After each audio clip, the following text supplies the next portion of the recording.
മാറ്റം നമ്മളെ മാറ്റിക്കളയും. അപ്പൊ അങ്ങനെയാണെങ്കിൽ ഞാൻ എന്തുകൊണ്ട് ഈ ബിസിനസ് സീരിയസ് ആയിട്ട് ചെയ്യാൻ തീരുമാനിച്ചു? ജോലി റിസൈൻ ചെയ്തു. ഒന്നുമല്ല, ഒറ്റയ്ക്ക് പണിയെടുത്തു കഴിഞ്ഞാൽ ഒരു ദിവസം 8 മണിക്കൂർ മാത്രമേ എനിക്ക് പണിയെടുക്കാൻ പറ്റുള്ളൂ. അതായത് ഒരു മാസം 8 × 30 240 മണിക്കൂർ മാത്രമേ എനിക്ക് പണിയെടുക്കാൻ വേണ്ടി പറ്റുള്ളൂ.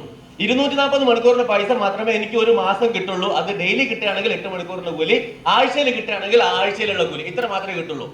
അങ്ങനെയാണെങ്കിൽ ഒന്ന് ആലോചിച്ച് നോക്കുക, എന്റെ കൂടെ ഞാൻ ഈ ബിസിനസ് ചെയ്യുകയാണെങ്കിൽ 1, 2, 3, 4, 5 വർഷം കൊണ്ട് ഞാൻ ഒരു 1000 പേരുടെ ടീം ഉണ്ടാക്കിയാൽ അവർ ഓരോരുത്തരും 1 മണിക്കൂർ വീതം പ്രവർത്തിക്കുന്നുണ്ടെങ്കിൽ എന്റെ വർക്കിംഗ് അവർ ഞാൻ ഫുൾ ടൈം എന്റെ ടീമിലുള്ള 1000 പേര് ഓരോ മണിക്കൂർ പണിയെടുക്കുകയാണെങ്കിൽ 1000 × എന്റെ 8 മണിക്കൂർ ഓട്ടോമാറ്റിക്കായിട്ട് 1008 മണിക്കൂറായി മാറി.